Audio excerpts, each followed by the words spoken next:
കഴിഞ്ഞ കുറച്ച് ദിവസങ്ങളായി എല്ലാവരും അന്വേഷിച്ചുകൊണ്ടിരിക്കുകയായിരുന്നു. പക്ഷെ എങ്ങനെ മൂടി വെക്കാൻ കഴിഞ്ഞു?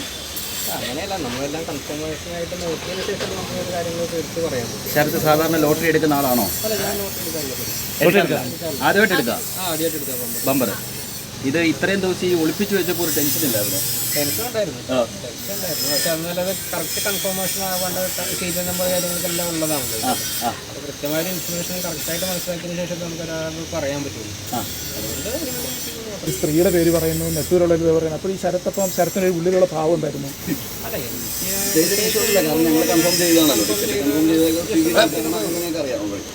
ഈ നറുക്കെടുപ്പിന്റെ ആ സമയത്ത് ടി വി നോക്കിയിരുന്നോ നമ്പർ അതാണോ? ഇല്ല, ഞാൻ ജസ്റ്റ് അനൗൺസ് ആയെന്ന് പറഞ്ഞപ്പോൾ ഞാൻ ജസ്റ്റ് ഫോണിൽ ഫോട്ടോ എടുത്തിട്ട് നോക്കി. അപ്പോൾ കണ്ടപ്പോൾ എനിക്ക് അങ്ങോട്ട് വിശ്വസിക്കാൻ പറ്റിയില്ല. അതിനുശേഷം പിന്നെ ഒരു വീട്ടിലൊക്കെ പോയി വീണ്ടും 2 പ്രാവശ്യം ചെക്ക് ചെയ്തതിന് ശേഷമാണ് നമുക്കൊരു നമ്പർ കറക്റ്റ് ആണെന്നുള്ളൊരു കൺഫർമേഷൻ. വീണ്ടും ഇതിൻ്റെ സീരിയൽ നമ്പർ അങ്ങനെയുള്ള കാര്യങ്ങളെല്ലാം ഉണ്ട്. ഓഫീസിൽ ആർക്കും സംശയം തോന്നുന്നു? ഇല്ല, ഓഫീസിൽ നമുക്ക് ആരോടും പറഞ്ഞൊന്നുമില്ല. ഈ ലോട്ടറി ടിക്കറ്റ് എടുത്തവരെ ആരോടും പറഞ്ഞായിരുന്നു? ലോട്ടറി ടിക്കറ്റ് എടുത്ത കാര്യം പ്രചണ്ഡത്ത് മാത്രമേ പറഞ്ഞുള്ളൂ. 75 ലക്ഷം ടിക്കറ്റാണ് വിറ്റത്. ടിക്കറ്റ് വിറ്റതിലാണ് 70 ലക്ഷത്തിലാണ് ഒരു ഭാഗ്യമായിട്ട് വന്നിരിക്കുന്നത് കേരളത്തിൽ. അതായത് ഈ അടുത്ത കാലത്തൊന്നും ഈ ഇങ്ങനെയുള്ള ഇത്രയും കൂടുതൽ ടിക്കറ്റ് വിറ്റൊരു ചരിത്രമില്ല. അപ്പോൾ അങ്ങനെ തോന്നുന്നു അങ്ങനെ ഒരു ഫീൽ. സന്തോഷം തോന്നുന്നു.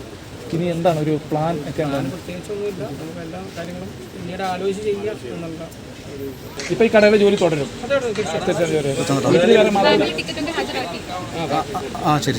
ഈ മറ്റേ ആളുകളൊക്കെ ഇത് അറിഞ്ഞുകൊണ്ട് ചില സാഹചര്യം സഹായമൊക്കെ ചോദിച്ച് വിളിക്കാറൊക്കെ ഉണ്ട്. അങ്ങനെയൊക്കെ ആരെങ്കിലൊക്കെ ഇപ്പോൾ തന്നെ വിളിച്ചോ?